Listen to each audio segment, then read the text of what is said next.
Doug looks to be a strong fighter, the chosen one to face the mystery Thor. I'm not worrying who it's going to be, and he's just another fighter in there to do his job. I'll be just glad just to have a fight with him. It's a privilege to get him first. Privilege to get him first, but I can't really say what I'm going to say to him at the moment, but things might change as soon as I step onto the floor.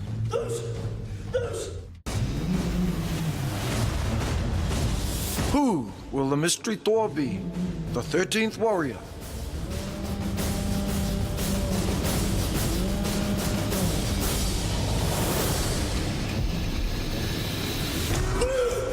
Kuikurangi te maunga, ko oia pu te awa, ko Ngāti Pro te iwi, ko Logan Pōkai, tōku ingoa. I've been involved with Motorako for the last 16 years. My tutors include Urumi Wehi, Richard Wehi, Mita Mohi. I've come from Turanganui Akiwa, here to defend my title of Tō Aotearoa. Expect a bit of tension, a bit of how dare he be here. That's my anticipation of what's waiting for me up there. First thing, I won't be leaving today. End of the day, I've got to fight. It's my first day here, have to fight. Oh, can't change things, just go with what happens.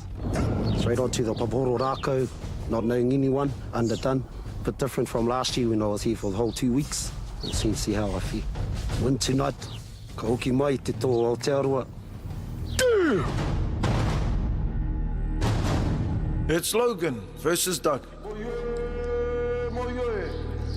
Logan is Thor from Series 1, 2007. Still, none of the other Thor are aware of Logan's presence. I'd say Doug, just because I know Doug, you know, he's one of the bros. He's come over here, he slogged it out from the beginning. He's done all the challenges, applied himself to every single one, and we're just going to get someone walk in or fairy foot. Nah, it doesn't go like that. Just punish him, man. Go for it, Doug. Doug has to give a good hard knock to this new fella on behalf of everyone before he knocks him out.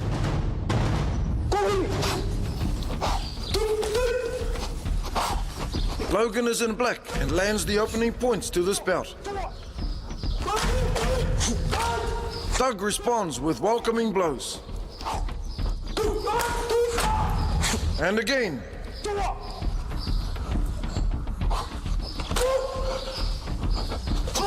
Doug moves to block Logan's attacks.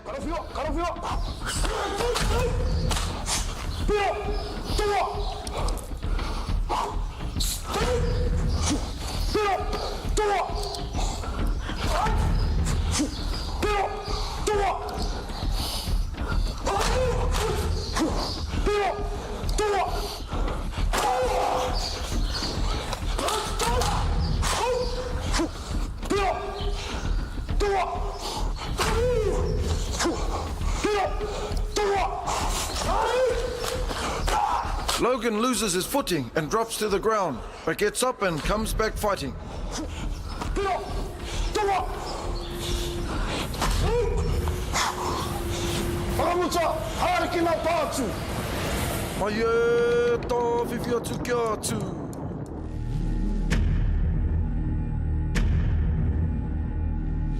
Sucking it in and just battling it out, showing everyone what they've got, you know, showing the iwi, showing off their, you know, their moves. Taku tino wawata, kia hoki mai a Doug te tō tēnei, whawhai.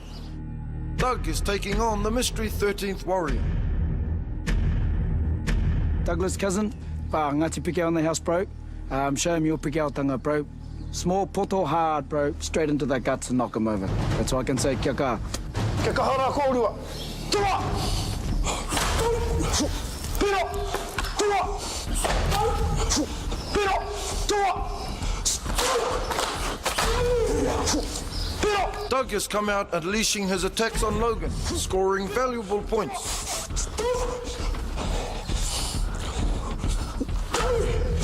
Piro! Tua! Piro! Tua! The Thor stand off, taking hit for hit. Doug delivers a strong jab to Logan's head. The reigning champ probes for more options.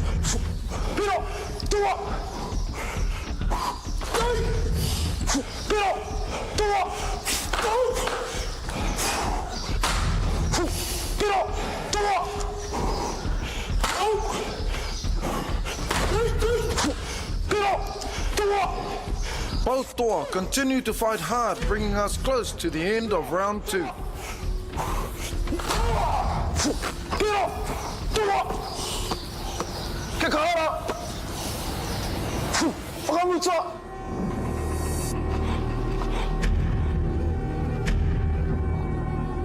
Hope they're battling it out, you know, like two proper warriors. Doug's he's quite versatile. He's a fighter. Hopefully he's beating him up. Hopefully he's just trying to give it his all to punish him, not just to try and win. I'd actually be worried, you know, like if I was the 13th warrior, because he's just too calm and he's too focused and he's just keen to knock this fellow over.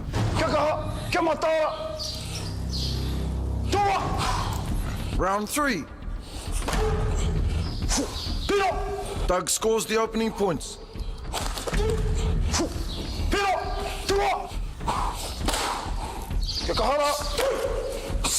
Once again, both toa have come out fighting tough.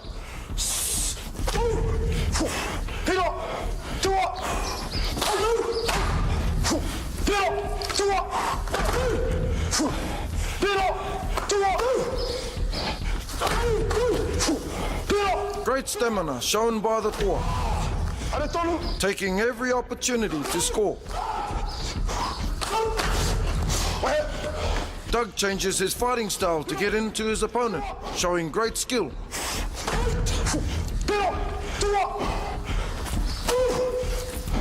Doug and Logan must be feeling exhausted by now, as we enter the last minute of the round. Each attack will eventually take its toll on the fitness of each toa.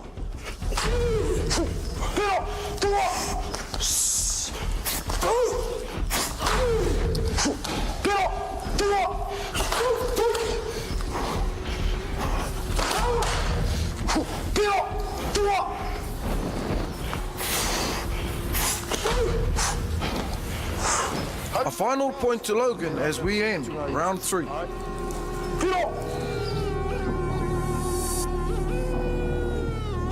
Has Doug done well enough to defeat Logan? Even if he was to lose to an opponent, at least he's injured him for the rest of us. Eh? Kia Doug, kia kaha e hoa. Patua, karo. Nā te atua I manaki, tiaki, I akwe. I te mura o te ahi. Karawhiu atu. Ki te tangata hu. Kia tūpato mō Doug, he tēnō taniwha.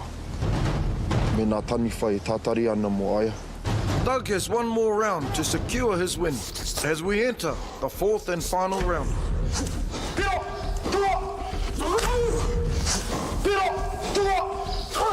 Both toa stand face to face, exchanging blows. But Doug gets to score a few valuable points.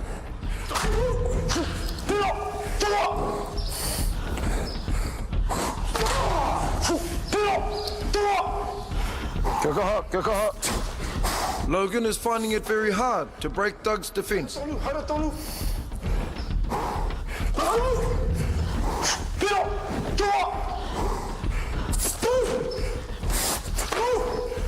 minutes. 1 minute remaining, and Doug lifts his game again.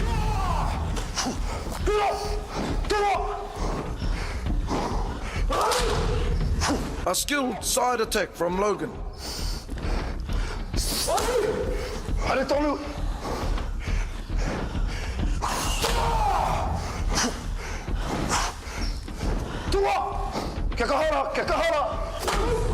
A quick blow from Doug to Logan's head.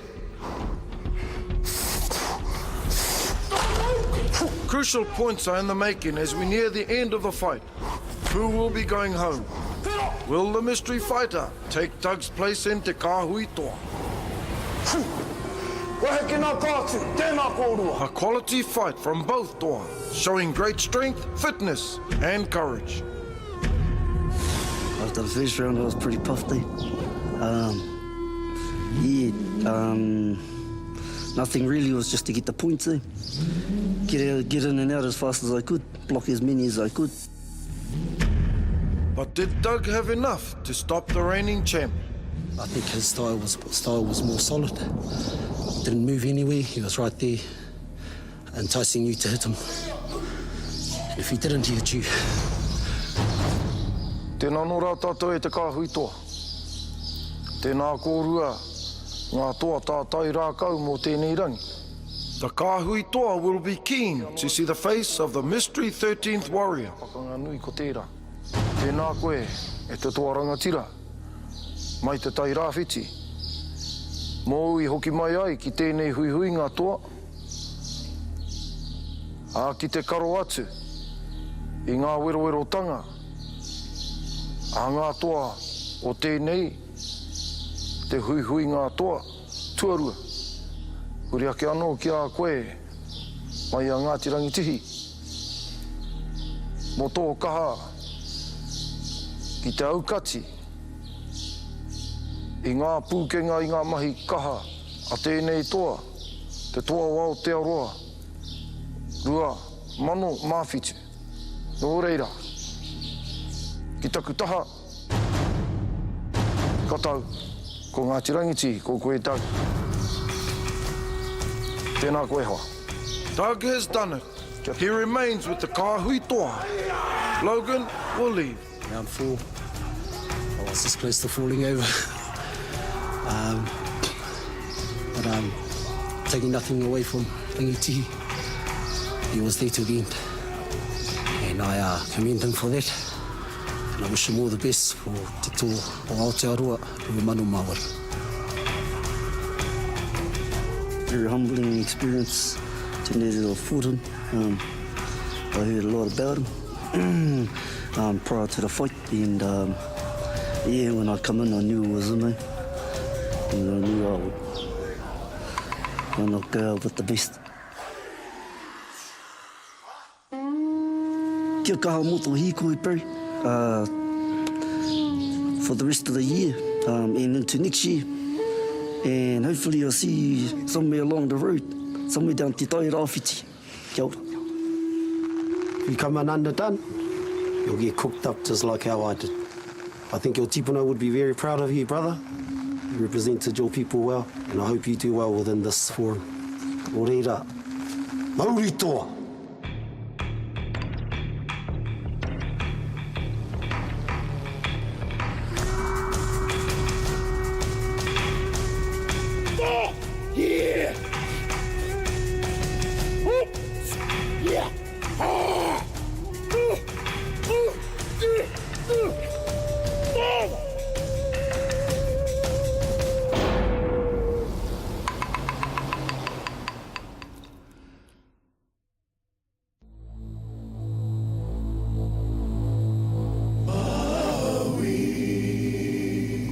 Maui Productions.